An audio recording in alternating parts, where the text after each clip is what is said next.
So here I am in the car. Hello, wild ones. I'm getting ready to swim. I'm in my swimsuit. Scrape the car. It's 27 degrees outside. It's how I start, hopefully, half my mornings of my week. Getting in the water, freezing myself to death, but having a great time doing it. And just really holding space for this practice because gosh, I love it. So I'm driving about a half an hour. I'm meeting a friend. We're going in the saltwater today, and then I have a couple errands to run on the way home, so I'll run those in my swim robe, which is like a big onesie pretty much, but it is what it is. So I'm here at Redondo. There's some construction in the background, but it's about 32 degrees outside, and I'll get in and we'll probably, I'm guessing the water's about 46 right now.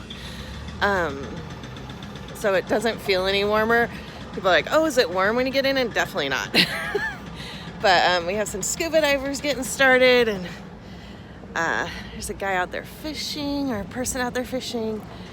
That's the Mast Center aquarium, which is really cool if you've never been in Federal Way, and I just can't wait for a good swim with my friend. Hey, I got home from my errands and now I'm sitting down at my desk to do some collaging. I actually cut the two big bird blanks out of an old box and then covered that in clear offcut deli pieces, paper pieces. I didn't show you that part of the process. Just to get the edges nice and covered. I never like seeing the edges of cardboard if I can help it. But this time I'm using all of my eco printing papers from this summer to create this bird, kind of textured bird. I'm not looking for anything realistic. I just want to kind of cover all the surface with these lovely rusty pieces of paper that are either rusted or eco printed, or there's some lodgewood dye on them, but I love how they're looking. And because this shape is a little funky, it's kind of fun to play with. But probably the my best tip for collaging is to have a collage tool that really feels comfortable in your hand. For me, it's that uh, line edging tool from a hardware store. And then the other thing I would say is take your glue and put it in a squirt bottle. So you can just put glue exactly where you want it. And it's so much less messy to have it in a little. I always find when I run out of it in a container, I'm always like just trying to pull that last little bit out of the bottom. And it's like so much easier in a squeeze bottle.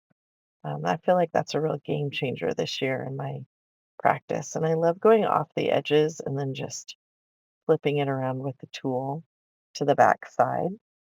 But these are three-dimensional objects, so I really want to make sure it's viewable from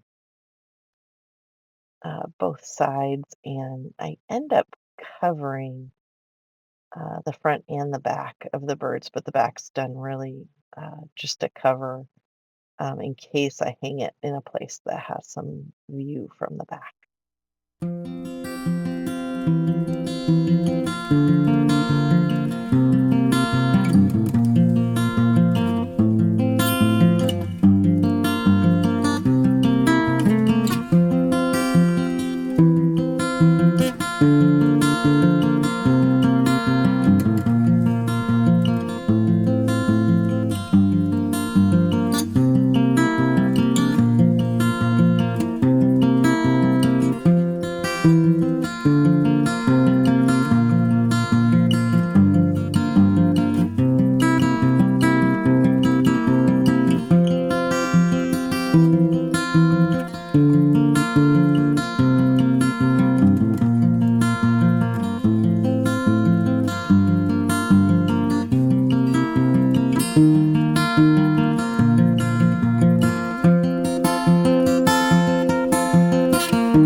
This is something I love to have in my house going in the winter. It's a steamer pot full of apple peelings and cinnamon, and it just sits and warms in the studio or in the kitchen and just makes the whole house smell amazing. So this was the first bird I did off camera, more with my stenciled papers and a little bit of rusty paper. The browns and the purples are more of the lodgewood papers. And then here is the bird we finished together on camera.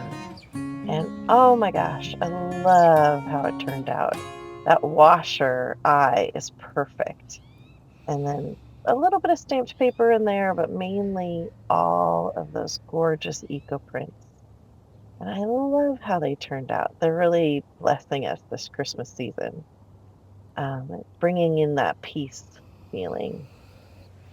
And I wanted to say, I hope you find this season wonderful and take care of yourself, each other, and the earth.